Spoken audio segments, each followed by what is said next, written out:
Voilà, je ne sais pas, vous allez nous dire au fur et à mesure ce que vous avez pensé du film. Euh, je vais m'adresser d'abord à Thomas Kritov. C'est votre deuxième long métrage. Votre premier long métrage, La mécanique de l'ombre, traitait des souterrains et des affres des services secrets. Celui-ci parle de la politique, non, des mécaniques de la politique, je voudrais dire. Est-ce qu'il y a quelque chose qui vous interpelle directement tout le temps sur les affres, les turpitudes, les mécaniques puisqu'après un deuxième film, un deuxième long métrage, on peut se poser la question. Enfin, moi, je me suis posé la question. Bah moi, je me la pose tout de suite là, avec vous, mais non, il y a un truc qui me plaît dans l'univers, enfin, dans quel que soit le film, c'est la cuisine. Enfin, quand je dis la cuisine, la manière dont les choses sont faites, pensées dans le concret.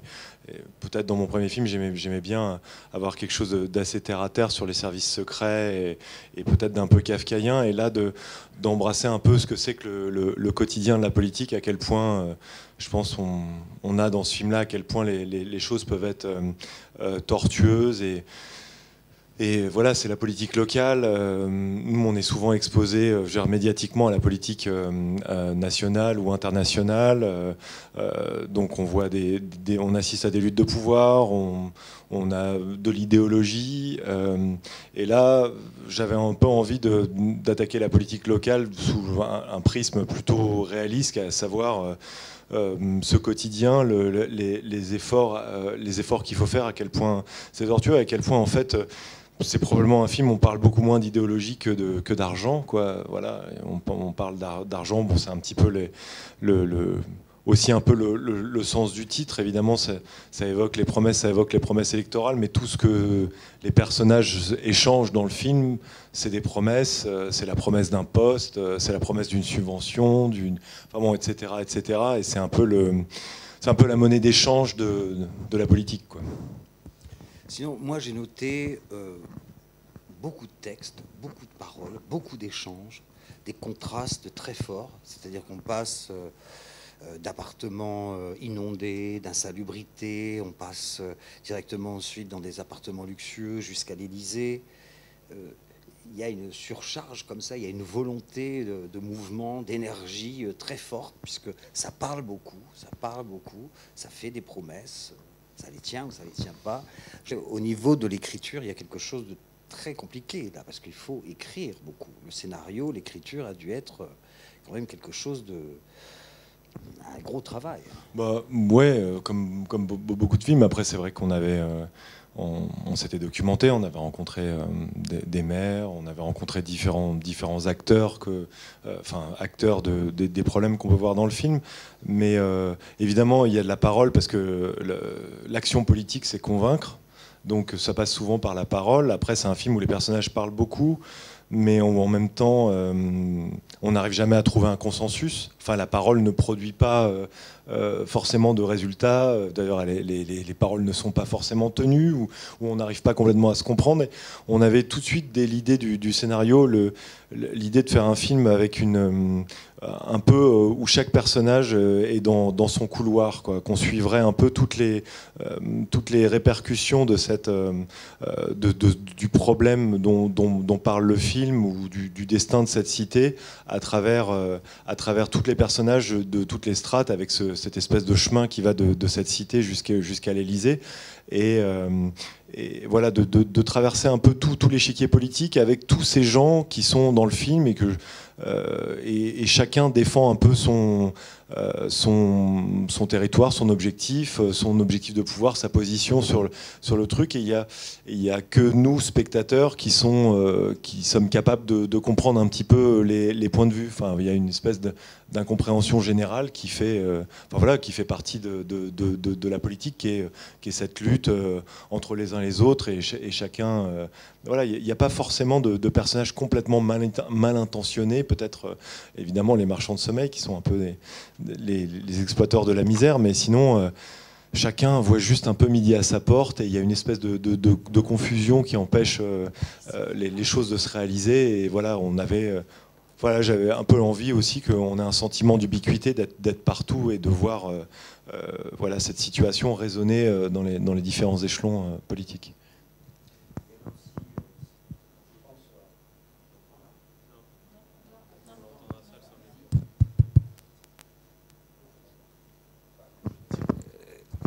Quand on pense à votre premier film et à votre deuxième film, celui-ci, je me dis, est-ce qu'il y a une volonté d'engagement dans le sens de dénoncer des turpitudes, c'est-à-dire ce monde politique ou le monde des services secrets? Est-ce qu'il y a une volonté de mettre en lumière des choses qui ne sont pas connues, qui ne sont pas vues, et donc une espèce d'engagement? Bah, je ne sais pas s'il y a une espèce d'engagement ou un discours politique qui sort de ce film-là. Je ne crois pas. Je pense que après, je pense que c'est un film sur l'engagement, sur des gens qui s'engagent, à quel point voilà, ça peut être beau. Et c'est aussi l'engagement politique que vit le personnage d'Isabelle Huppert ou celui de Reda Kateb ou de beaucoup des protagonistes. Voilà, ça peut être quelque chose d'assez pur, mais c'est quand même quelque chose d'assez compliqué, qui résonne avec la propre histoire qu'on se raconte à soi-même, ses ambitions. Enfin, finalement, ça n'a jamais quelque chose de complètement clair. Et après, voilà, je pense qu'on plonge dans le système du film avec des personnages qui essayent peut-être de faire quelque chose pour d'autres gens. C'est le rôle des politiciens de résoudre les problèmes de leurs citoyens. Et je ne sais pas si le film est engagé. En tout cas, j'ai l'impression que, en tout cas, mon ambition, c'était de nous plonger un peu dans la complexité du réel, la complexité du terrain, voilà, de sentir ça, quoi. Je ne sais pas si un film doit être je ne crois pas qu'un film doit être un discours politique, mais qu'un film peut nous aider à mieux comprendre les choses et à les sentir. Et voilà. Et maintenant, moi, je sais pas, je trouve que le couple Reda Kateb et Isabelle Huppert fonctionne véritablement bien. Il y a une symbiose, il y a quelque chose qui est évident. Vous avez écrit en pensant directement à cette distribution, à ces deux acteurs. En fait, au tout début de l'écriture, quand on a imaginé que c'était une mère et son directeur de cabinet, parfois quand on écrit, le personnage n'est pas encore là. Et on cède un peu facilement en disant ouais, mais tu vois, la meuf c'est Jean-Isabelle Huppert. Ah ouais, d'accord. Et lui, ça serait Jean-Reda Kateb, quoi. Et on est un peu parti de ça. Puis après, les personnages se construisent. On oublie un peu les acteurs auxquels on a pensé. Puis finalement, on y est revenu au bout de l'écriture, quoi. C'était toujours les personnages avaient grandi un peu dans notre réflexion, mais ça me semblait toujours être le duo pour faire ce film-là. Je croyais aussi que je sentais bien que, j'imaginais, on espère qu'il y aura une chimie là-dedans. Moi, en tant que spectateur, ces deux acteurs que j'admire beaucoup, et je me disais, c'est dingue, ils n'ont pas joué ensemble, ça va être super de les voir ensemble. Et je pouvais croire aussi et puis de toute façon, ça s'est révélé vrai quand je les ai fait se rencontrer. Tous les deux avaient envie de tourner l'un avec l'autre, et finalement, c'est souvent un bon point de départ pour une relation, pour une relation entre acteurs, entre personnages. Voilà, ces deux personnages qui passent leur vie ensemble, qui ont une estime mutuelle l'un pour l'autre, qui se challengent. Et c'est intéressant que ça aussi chez les acteurs, quoi. Et la première fois que je les ai présentés, et on a fait une lecture un peu sans faire comme on fait souvent au début d'un film, dans la préparation, on fait une lecture et puis on met pas d'intonation, puis les acteurs ne veulent rien faire, on est sur un bureau, j'ai Isabelle à droite, Reda à gauche, et je sais pas, j'étais au milieu d'eux, je les écoutais lire le texte et je kiffais, quoi. Et je me disais, waouh, je sentais déjà le truc, je me disais, mais il n'y a même pas vraiment besoin de mettre d'intonation, quoi. Juste leur voix, je les sentais, je voyais comment ils se parlaient, je me disais, ça va. Enfin voilà, je le sentais bien, quoi. Et puis après, la première scène qu'on a tournée ensemble avec eux deux, c'est la scène du début où il l'aide un peu à choisir ses fringues. Et j'avais vraiment l'impression de prise en prise qui se renvoyait la balle, quoi. À un moment, elle faisait un truc et que lui réagissait, puis il envoyait autre chose et elle réagissait. Enfin, je me suis dit, ça va être. enfin voilà, c'était assez joyeux de les voir, de voir cette complicité se créer, quoi, qui est aussi... voilà, ils n'ont pas complètement forcément la même méthode. Je ne comprends pas complètement la méthode qui font leur talent, mais il y avait quelque chose de vraiment compatible. Enfin, je crois qu'il y a une vraie alchimie. Enfin, vous me direz, mais non. Et si je dis que, enfin moi je l'ai vécu de cette manière, si je dis que c'est un film chabrolien, est-ce que ça vous parle? Moi, j'aime bien Chabrol. Non, ça me parle. Je me suis vraiment dit qu'on faisait. Après, par exemple, quand on fait des scènes de bouffe, il y en a deux dans le film. Il y a le restaurant portugais un peu au début du film, et forcément, on pense un peu à Chabrol ou à Claude Sautet, et voilà. Ouais. Et c'est vrai que quand on faisait cette scène de l'apéritif où Hervé Pierre, qui joue Pierre Messac, barbu, qui est le baron un peu du parti, raconte une histoire, et puis que tout d'un coup, elle lâche un pavé dans la mare en disant qu'elle se représentait. Ouais, là, je me disais, ouais, ça a quelque chose d'un peu chabrolien, quoi. Et je pense que Isabelle, elle me le disait un peu aussi, quoi. Ouais. Bon, enfin, bon, voilà, moi j'adore Chabrol, et puis voilà, évidemment, quand on fait ce genre de scène dans un cadre très bourgeois comme dans le truc, bah oui, effectivement, ça résonne un peu. Alors, est-ce qu'il y a des questions dans le public? Vous avez l'occasion de lui poser toutes les questions à Thomas. Voilà. Est-ce qu'il y a des questions dans le public? Eh ben. Monsieur. Je vais essayer de parler fort. Alors, vous avez choisi une fin plutôt heureuse, positive. À quel moment vous avez choisi d'aller vers la lumière plutôt plus sombre? Parce qu'on peut imaginer qu'il y a des clashs et qu'on n'a pas forcément quelque chose d'extrêmement positif. Quasiment dès le début. Et je suis content que vous disiez que ça soit extrêmement positif. Non, mais quasiment dès le début, je savais que c'était le chemin. Et souvent, j'aime beaucoup les films sur la politique. Et pendant très longtemps, c'était naturellement des films qui se terminaient mal. C'est des films qui se terminaient mal, enfin, notamment dans les années 70, enfin, quand cette tradition s'est créée dans les années 60-70, les films de Francesco Rosi ou les films français qu'on pouvait voir, et on repartait avec une espèce d'amertume, une petite colère qui était aussi notre réveil politique à travers le film. Mais là, j'avais pas envie j'avais envie d'une fin positive. Enfin, je sais pas, j'avais envie de croire dans ces personnages-là. J'avais pas vraiment envie de faire une fin positive. J'avais envie de croire qu'on pouvait arriver à quelque chose. Et c'est vrai que je me dis que la fin, elle est positive.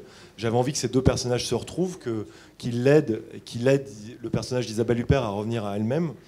Mais en même temps, sans que ça soit pour moi, c'est une fin positive, mais qui est pas. Enfin, j'espère que cet happy end est mérité, qu'on a vu les efforts qu'il a fallu pour arriver à ça. Et après, si on prend un peu de recul, cette subvention qu'ils ont gagnée à la fin, ce sacrifice qu'elle a fait, tout ce qu'ils ont donné, cette énergie, moi je l'ai vu chez les maires, enfin, cette force, quoi. Donc j'avais envie d'y croire. Mais au fond, peut-être qu'ils ont pris cette subvention à une ville qui en avait besoin encore plus. Voilà, malheureusement, j'ai l'impression d'être réaliste par rapport à ce que c'est que la politique. Et ce que dit le personnage de Laurent Poitrenaud, voilà, c'est un arbitrage. Donc en fait, on élimine des gens, quoi. Donc ils ont gagné, c'est beau. Enfin, leur combat à leur degré, par rapport à ce qu'ils sont, ou par rapport aux gens de la cité, ou par rapport à ce qu'ils avaient promis, ils l'ont fait. Mais si on prenait un peu de distance, c'est pas non plus.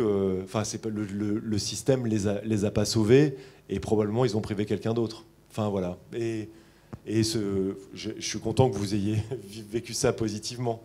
Mais je me dis que ouais, il y a un petit bordel qui est un peu plus compliqué que ça aussi, voilà, qui donne peut-être un peu de la vérité à cette réussite de ces personnages-là, quoi. Une autre question, oui. Oui, attendez, il y a juste un micro parce qu'on ne vous entend pas derrière. Je vais vous le passer. Hop. Si vous pouvez passer.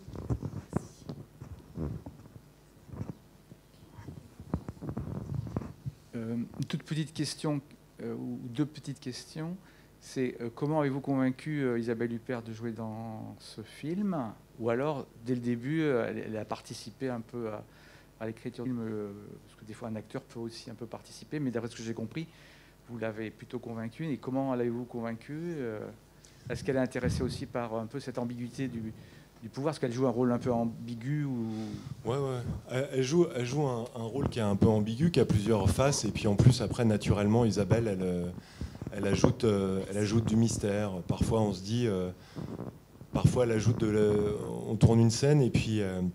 elle met une couleur qu'on n'attendait pas. C'est une scène de force et elle va mettre un peu de vulnérabilité. Ou c'est une scène où elle est fragile, elle va mettre un peu de force. Mais souvent, en fait, ce qu'elle ajoute, c'est elle laisse des choses un peu en pointillés, des choses un peu ouvertes. Et bon, ce qui, pour moi, pour beaucoup, je trouve que ce qui est intéressant dans l'interprétation d'un acteur au cinéma, c'est de nous laisser un espace à nous, spectateurs, pour essayer de comprendre ce qui se passe dans la tête et de se poser des questions et de nous faire vivre, quoi. Enfin, nous faire un peu mouliner pendant le film. Après, je lui ai passé le scénario quand il était assez abouti, pas très loin du film que vous avez vu. Et je ne vais pas dire que ça a été facile de la convaincre, hein. Je pense qu'elle était intéressée. Je me disais, putain, j'ai vraiment de la chance avec tous les rôles qu'elle a joués, qu'elle n'ait jamais joué une femme politique, quoi. Je me disais, là, c'est ma chance, quoi. Et je pense qu'elle était intéressée par le rôle. Elle était très curieuse du monde politique et elle me posait beaucoup de questions sur le métier, sur la réalité, sur la véracité du scénario. Et elle s'est engagée assez vite et c'était vraiment chouette. Et après, on s'est vu quelques fois pour... je dis pas qu'elle a complètement participé à l'écriture parce que c'était plus tard, mais au fond, les discussions avec elle, comme certaines discussions avec Reda, ont abouti à réécrire des scènes, en ajouter d'autres ou préciser. Non, il y a eu un peu de travail aussi. Le film avait été un peu retardé de quelques mois par le Covid. Et en même temps, on était toute l'équipe du film, avec le Covid, on n'avait pas, en tout cas, beaucoup de gens n'avaient pas d'autre chose à faire que de bosser sur mon film, donc c'était super. On avait du temps finalement en plus pour le préparer, quoi. Et voilà, on a profité aussi de ces échanges pour finir le scénario, quoi. Ouais. Mais c'était puis en plus c'est tombé pendant la campagne municipale et moi, j'ai envoyé pas mal de documentation à Isabelle sur les maires. Et je ne sais pas vraiment si elle le lisait, quoi. Par contre, je savais qu'elle regardait vraiment la campagne, quoi. Et qu'elle était hyper intéressée, quoi. Elle regardait les débats, elle regardait des interviews de maires et tout ça. Donc, non, voilà, ça nous a laissé peut-être un petit peu de temps aussi pour préparer et peut-être faire mieux, quoi. Une autre question ?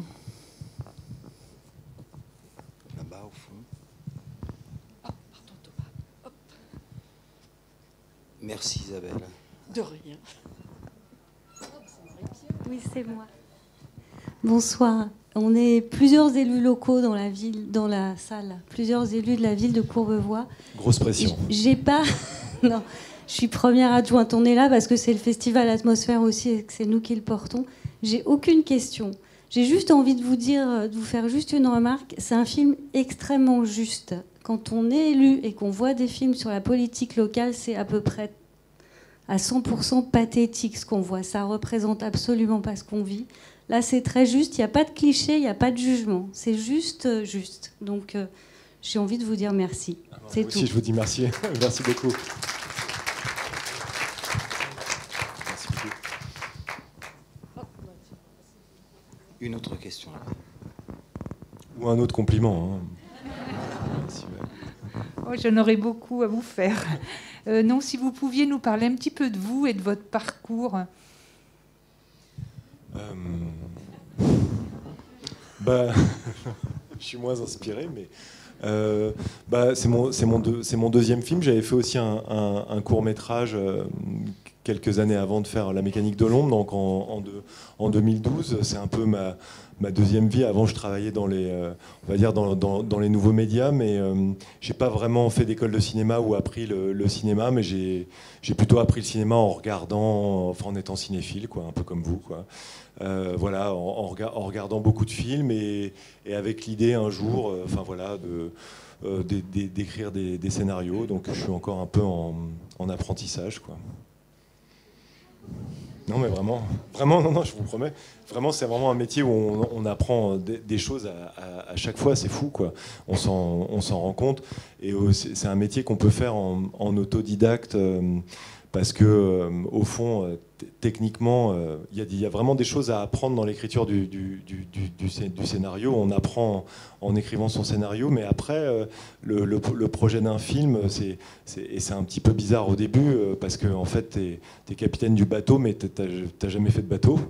Mais tu as une idée à peu près de la carte et il y a plein de gens autour de toi pour t'aider à aller là où on a envie d'aller et puis pour peut-être même d'ailleurs changer un peu l'itinéraire du voyage. Donc voilà, ouais, c'est mon parcours. Et là, tu as un nouveau projet, tu travailles sur un nouveau projet. Peut-être que tu peux nous donner quelques informations. Enfin, c'est pas une idée là. Non, j'ai un peu. Non, je travaille évidemment parce que maintenant je me rends compte que les scénarios ça met vachement de temps à faire, donc il faut les écrire assez tôt, mais souvent j'ai un peu j'envisage les films sous. Dans ma tête, c'est un peu comme une pièce. Soit ce film-là, c'est une pièce pleine dans ma tête où il y a toute la complexité du réel et on essaye d'un peu de l'épurer pour sortir une vérité ou une essence dramatique. Et le film que j'avais fait avant, La mécanique de l'ombre, c'était plutôt une pièce vide et puis on rajoute un peu objet par objet. Et là, je vais faire un film, j'espère, un peu carcéral qui est plus dans ce côté pièce vide, un peu moins réaliste. Et puis après, j'ai un autre projet, pièce pleine. Plus réaliste que dont je suis dans le début, dans la documentation, quoi. Mais voilà. Alors, des questions. Oui, moi c'était un compliment et en même temps une remarque. Vous avez bien montré en fait le décalage entre les élus locaux qui se battent pour leur population et puis les gens au pouvoir, les ministres, et qui ont l'air plus froids et plus distants de tous ces... très loin de la réalité des choses. Et on les voit vraiment très loin et froids, distants de la population. Je pense que vous avez bien montré ça. Après, je trouve que c'est aussi la place que chacun occupe et finalement, vraiment, la place du maire ou des élus locaux ou des gens qui travaillent dans une mairie, c'est vraiment au carrefour de... c'est vraiment c'est pas le centre de la politique, mais c'est plus ou moins le tampon ou la connexion ou la liaison entre les citoyens, les habitants de notre pays ou d'une ville et on va dire le pouvoir central. Et puis après, c'est une question de perspective. Et je trouve que les personnages dans le film, et je pense aussi beaucoup les élus, se retrouvent pris entre d'un côté... la réalité du terrain et le fait de connaître beaucoup des habitants de leur ville par leur nom, de connaître leurs problèmes depuis longtemps, que ces habitants eux-mêmes parfois en aient marre ou aient l'impression que leur élu a beaucoup plus de pouvoir qu'en fait il n'a vraiment, notamment comme dans le film, on est maire d'une ville pauvre comme la ville du film. À un moment, on a un gros problème d'urbanisme qu'on ne peut pas résoudre tout seul, quoi. Donc d'un côté, le maire, il est exposé à ça, quoi, la vérité, la viscéralité, puis en plus le logement, le logement, la sécurité, c'est les deux sujets les plus viscéraux de la politique locale, quoi. Et de l'autre côté, il est le point de jonction avec l'État central qui est un peu loin de ça, voit ça d'une manière un peu aérienne, gère d'autres volumes financiers. Et donc voilà, effectivement, il y a une certaine distance, une certaine froideur qui, je trouve, est vraiment bien incarnée par Laurent Poitrenaud, qui joue le directeur du Grand Paris dans le film, quoi, qui joue pas le rôle d'une ordure, qui joue un très haut fonctionnaire. Voilà, il y a des choix à faire. La misère, il y en a partout. Voilà, et lui, sa carrière va bien, mais voilà, il y a aussi beaucoup cette question du point de vue, de donner aux spectateurs un peu les yeux de tous ces protagonistes aux différents échelons, et notamment cette froideur centrale, quoi. Une autre question ? Oui, bonsoir.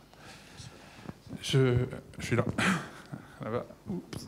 Non, à droite. Voilà. À droite, ah oui, je vous vois. Ouais, il y a juste un spot au-dessus de vous. Okay. Ouais, sur la partie sur la politique locale, en fait, vous montrez des combats, mais vous montrez aussi des combats qui sont des fois menés pour d'autres raisons cachées, avec des calculs, de la tambouille, de la cuisine. Et c'est assez éloigné de ce que le citoyen voit tous les jours de la politique à la télé. Enfin, c'est très éloigné pour moi de l'image que le citoyen lambda a de la politique, où on voit plus le côté charisme, on voit le côté engagement, les valeurs, etc. Là, vous montrez vraiment les coulisses, la politique de couloir. Donc moi, je la vis plus en côté fonctionnaire que côté politique, mais je la vis exactement comme vous la montrez. Mais je me demandais, pendant tout le film, comment il connaît ça. Enfin, est-ce que vous avez travaillé dans ces milieux? Comment vous avez étudié ça? Et comment vous avez pu... quelle a été votre démarche et comment vous y êtes pris pour voir les choses comme ça? En fait, c'est assez simple. On est allé avec JB Delafont, avec qui j'écris le scénario. On a rencontré des maires, peut-être, je ne sais pas si c'est 7 ou 8 ou quelque chose comme ça, mais on va dire trois maires principalement, notamment à Clichy-sous-Bois, où on a tourné. La cité que vous voyez dans le film est à Clichy-sous-Bois, à Grigny, à Chanteloup-les-Vignes, à Beson. Enfin bon, voilà, on les a suivis. Parfois, on suivait leur directeur de cabinet, ou ça m'est arrivé aussi de parler aux gens qui étaient dans les mairies, un peu en charge de la lutte contre les marchands de sommeil, parce que j'ai essayé de simplifier un peu ça et de rendre ça palpable et compréhensible, mais juridiquement, c'est assez compliqué d'imaginer qu'on peut autant parfois ne pas respecter la loi et continuer à engranger des loyers pendant des dizaines d'années en étant impuni. Donc non, c'était beaucoup passer du temps avec les maires et leur poser des questions. Et finalement, ils étaient assez disponibles. C'était aussi à ce moment où... beaucoup des maires des villes pauvres de banlieue ont l'impression, ont fait front commun, notamment quand il y a eu cette démarche du plan Borloo vis-à-vis d'Emmanuel Macron, ou dans les dernières années, pour essayer de partager, de faire remonter un peu les problèmes qu'ils avaient. Et le problème des copropriétés insalubres, des marchands de sommeil, certains des problèmes qu'on voit dans le film, sont des problèmes que partagent tous les maires. Et c'est vrai que... pour beaucoup, ils avaient envie, ils étaient contents aussi qu'on parle de ça, que ça puisse aller dans... ils ont toujours l'impression, quand on fait un film, on va faire des millions d'entrées, mais j'espère qu'on fera quelques entrées, mais que ça aille un peu dans la culture populaire, que ça aille dans le récit, quoi. Donc c'est vrai qu'ils étaient assez ouverts, et puis on chope beaucoup de choses à travers la discussion, puis aussi en les suivant. Enfin, vraiment se balader avec un maire dans une ville, voilà, c'est plein de rencontres, c'est plein d'histoires qui tout d'un coup nous sont racontées. Moi, je suis avec ma fonction note sur mon iPhone, enfin, je sais plus quoi faire, quoi. Il faut que je tape très très vite à une main tout en marchant, tout en mangeant des acras de morue au marché pour suivre le maire. Enfin bon, voilà, donc c'est comme ça qu'on a un peu cheminé, quoi. Mais beaucoup, et je les remercie beaucoup avec leur aide et leur gentillesse. Et aussi, c'est vrai que je me rendais compte que beaucoup des combats et de leur vie étaient et puis de toute façon je le voyais parce qu'ils faisaient front commun vis-à-vis du ministère de la Ville. C'était vraiment transparti, c'est-à-dire que je passais une journée avec un maire PC, le lendemain j'étais avec une maire les Républicains, et j'avais un peu l'impression qu'ils faisaient le même combat. Évidemment, il y a des différences, probablement dans leurs valeurs, ou d'où viennent leurs engagements, ou tout ce qu'ils vont faire, mais sur beaucoup des questions essentielles du travail de maire et des problèmes de leur ville, putain, ils se battaient pour la même chose, quoi. En tout cas, dans ce qu'ils demandaient à l'État, quoi. Une autre question? Je voulais vous féliciter pour ce beau film. Et également, j'avais une autre chose à dire, c'était par rapport à Reda, par rapport au fait que cette violence avec ce jeune homme dans le film, enfin, c'est assez violent quand même, mais en même temps, peut-être qu'on s'attendait à avoir une justice vis-à-vis d'Isabelle Huppert pour rétablir en fait peut-être la justice vis-à-vis de la cité par rapport à ce qu'il venait de faire en fait. Et il n'a pas été puni par rapport à ça, mais enfin, j'avais juste une réflexion là-dessus en fait. Pardon. Qui n'a pas été puni ? Reda, par rapport au fait qu'il avait comment tapé ce jeune homme en fait dans le film. C'est pas complètement lui qui l'a tapé, c'est. C'est vrai, mais bon. Ouais. Voilà, enfin, c'était intéressant, mais. Non, mais. Voilà, je voulais juste souligner, mais c'est intéressant. Pardon, mais. Super. Non, c'est vrai que après ce personnage-là, il permet de montrer une autre facette du personnage de Reda, enfin cette relation avec ce jeune Wayne, et en fait, le fait qu'il soit épargné dans cette histoire, c'est un moment un peu de crise entre lui et le personnage d'Isabelle Huppert, et finalement, elle décide de passer l'éponge.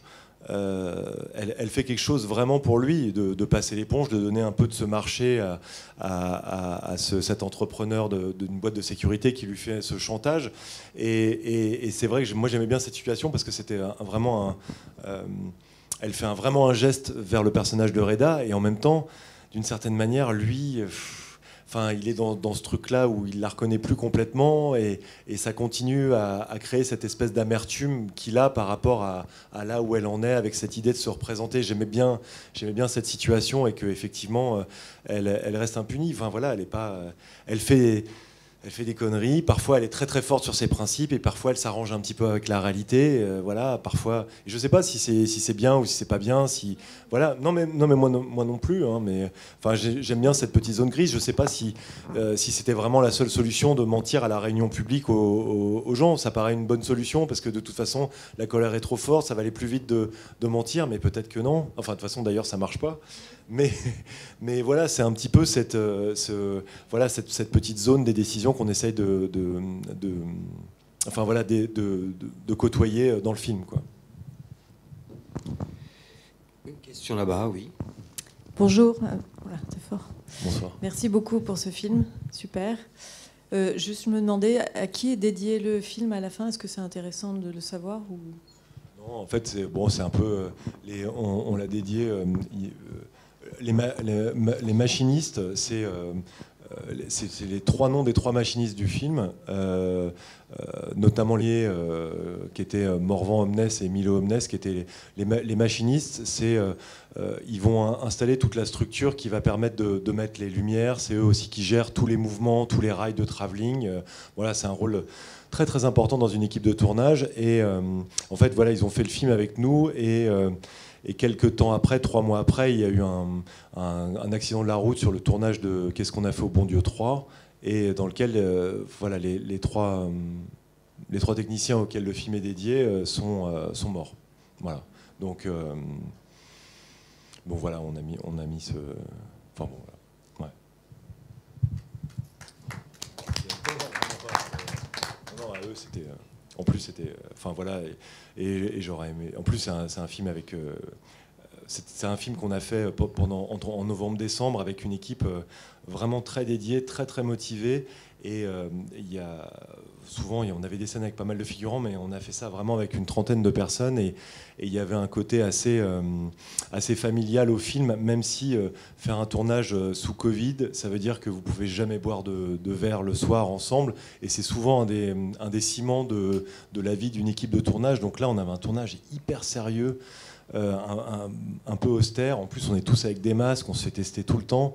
Et en même temps, comme on n'était pas beaucoup, il y avait en tout cas, je crois, un esprit de corps, et c'est vrai qu'on était tous très touchés par cette disparition, quoi.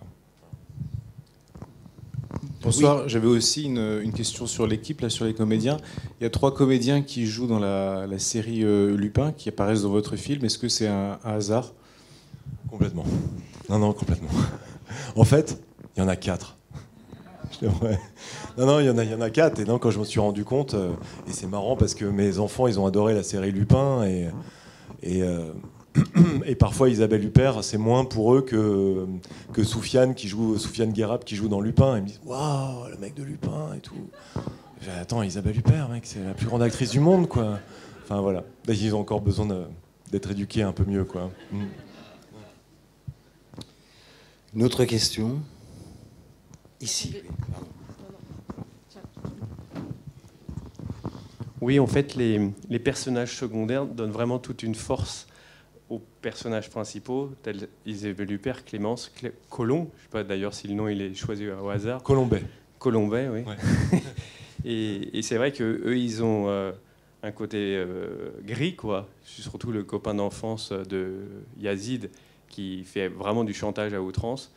Et on pourrait dire qu'il est la caricature de ce qu'on voit de plus mal chez les politiciens, quoi. Ouais, en même temps, je peux le comprendre. En fait, ils n'ont pas tous... Pardon. Ah, excuse-moi. Non, je disais... Non, on essaye, évidemment, c'est un film avec beaucoup d'affrontements, donc il fallait que les seconds rôles ils soient capables d'affronter les acteurs qu'on avait dans les rôles principaux. Et puis après, on essayait dès le scénario et après dans le film aussi d'avoir une forme d'égalité de regard, c'est-à-dire qu'aucun personnage ne soit... on essaye toujours ça, hein, on n'y arrive pas forcément, mais qu'aucun personnage ne soit manichéen, qu'on puisse comprendre d'où il voit les choses et comment ils se défendent. Et moi, ce mec-là, j'imagine, il a une boîte de sécurité en banlieue, il galère, probablement c'est que des boîtes de Paris qui gagnent les gros appels d'offres, et il a un pote à la mairie qui va jamais lui filer un coup de main. Voilà, à un moment, il y va aussi avec le... voilà, de manière pas du tout éthique, hein, je suis d'accord avec toi, hein, mais je vais essayer d'être très court dans les remarques, parce que ce que tu viens de dire, ça vient juste me faire penser à une chose. J'ai écouté sur Les Pieds sur Terre lundi sur France Culture une histoire qui vient de se révéler, ça s'est passé il y a à peine 2 ans, et dans le milieu du coaching sportif, une personne va appeler les services de la DGSE pour mettre la mort sur une autre personne qui est sa concurrente. Voilà, c'est du réel en plus. Bon, c'est pas vraiment de la politique, mais c'est quand même justement, voilà, il y va à fond, quoi. Bon, cette personne maintenant est derrière les barreaux, mais ça aurait pu très bien ne pas passer. Et puis, pour revenir au film, franchement, les silences ont une puissance énorme. Je pense plutôt vers la fin du film où Isabelle Huppert sait qu'il y a quelque chose qui va se passer avec son bras droit, Yazid, puisqu'il répond pas. Mais elle comprend, elle a énormément de silence dans le film, et surtout à ce moment-là, puisqu'elle est en lien avec... c'est lui qui l'appelle, le grand directeur de Grand Paris. Et on sent que dans sa tête, moi je me suis imaginé tous les neurones qui fonctionnaient dans sa tête à toute vitesse, et elle rebondit extrêmement vite, parce que lui, il dit « Mais qu'est-ce que tu dis là ?» Et puis après, elle n'hésite pas, elle a compris, et elle lui dit bah, « Tu te démerdes, c'est ta cuisine, tu fais ce que tu dois faire. » Ça, c'est très fort. Non, super, je suis content. Enfin bon, voilà, c'est un peu ce qu'on essaye avec ça, qu'elle se. Enfin voilà, c'est aussi c'est des personnages qu'on a essayé qui sont assez vifs, voilà, qui rebondissent assez vite. Et elle se reprogramme quand elle percute le truc, et c'est vrai que c'est un des enjeux de son interprétation, mais évidemment, elle y arrive très facilement, qu'on voit le moment où elle percute et comment elle se reprogramme en 2 secondes. Et donc là, c'est vraiment du très très bon scénario, je pense. Je pense que ça va avoir vraiment du succès, ce film, il n'y a aucun doute. Et donc, je l'espère vraiment, parce que ça a une puissance. Après, je ne sais pas quand ça va vraiment sortir dans les salles. Et j'ai 2 questions. Est-ce que le montage a eu son importance aussi ? On a parlé beaucoup du scénario, parce que c'est un travail en amont. Mais aussi le montage, parce qu'au dernier moment, comme on a dit, on est une équipe, on a une idée grossière de l'atterrissage. C'est au dernier moment qu'on va affiner. Et aussi, est-ce que ça a été difficile de rapporter des fonds au début ? Enfin, l'argent, tout simplement, pour faire le film. Je vais parler de ça d'abord. Non, ça n'a pas été... Enfin, évidemment, ça a été difficile, mais bon, comme on y est arrivé, je ne vais pas me plaindre. Et puis après, c'est vrai qu'on a toujours moins d'argent que ce qu'on attend d'avoir, mais apparemment, même les gros films, ils ont toujours moins d'argent que ce qu'ils veulent, donc on est toujours un peu obligé de faire des choix, mais non, il y a moi, parfois, je me disais, putain, qui ça va intéresser mon histoire de subvention, les charges, les machins, les copropriétés, tout ça. Bon. Et en fait, bon, ça c'est, en tout cas, il y a vraiment des gens, des chaînes de télé, notre distributeur Wild Bunch qui nous ont fait confiance, et ça c'était super. Et évidemment, le montage, c'était une étape très, très, très importante sur le film. Notamment parce qu'il y a quelques séquences montées, où, notamment cette scène où Reda va chercher les chèques dans la nuit, où on avait tourné pas mal de choses assez réelles, avec beaucoup d'impro, avec des habitants de la cité, qu'il fallait remettre un petit peu ça en mouvement. Et puis, mais je sais pas, c'était un processus un peu... Enfin voilà, j'ai pas complètement réécrit le film au montage, et en même temps le montage c'était aller chercher le mieux, le plus vivant, le plus vibrant de ce qu'on a, de ce que les acteurs ont proposé sur le tournage, et c'est vrai qu'on avait beaucoup de couleurs, on avait des acteurs très bons, donc qui proposaient beaucoup de nuances, et c'était vraiment un plaisir d'explorer ça, d'explorer ces silences, ses regards, ses écoutes aussi, voilà, d'essayer d'être avec tous les personnages dans une pièce. Voilà, c'était une étape assez stimulante. Et après, c'est vrai qu'il y avait un rythme que les acteurs avaient trouvé. Souvent, on peut faire beaucoup de choses selon la manière dont on a tourné le film. Voilà, si je tourne le film et qu'on fait ce qu'on appelle un chant contre chant, donc je te filme et je me filme, je peux vraiment changer le rythme.